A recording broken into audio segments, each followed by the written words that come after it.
ان میں سے پہلی صفت ایمان کا قول ہے لا الہ الا اللہ محمد رسول اللہ۔ اس کا مقصد ہے کہ اللہ جل شانہ کی ذات عالی سے تعلق پیدا ہو جائے اور ان کی قدرت سے براہ راست استفادہ ہو۔ اس کے لیے حضرت محمد صلی اللہ علیہ وسلم اللہ تعالیٰ کی طرف سے طریقے لے کر آئے ہیں۔ جب ان کے طریقے زندگی میں آئیں گے تو اللہ جل شانہ ہر طریقے میں کامیابی دے کر دکھائیں گے۔ لا الہ الا اللہ محمد رسول اللہ میں اپنے یقین اور اپنے جذبے اور اپنے طریقے بدلنے کا مطالبہ ہے۔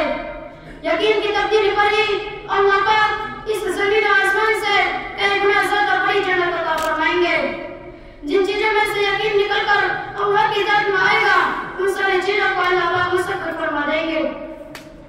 اس یقین کو اپنے اندر پیدا کرنے کے لیے ایک اس یقین کی دعوت دینی ہے، اللہ کی بڑائی سمجھانی ہے، ان کی ربوبیت سمجھانی ہے، ان کی قدرت سمجھانی ہے۔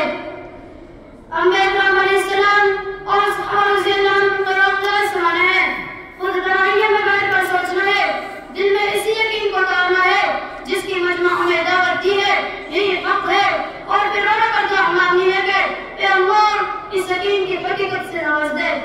دوسرا نمبر نماز۔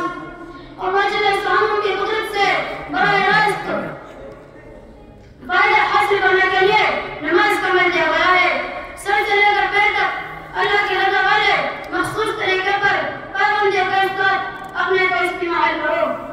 آنکھوں کا، کانوں کا، ہاتھوں کا، زبان کا، پیروں کا استعمال ٹھیک ہو۔ دل میں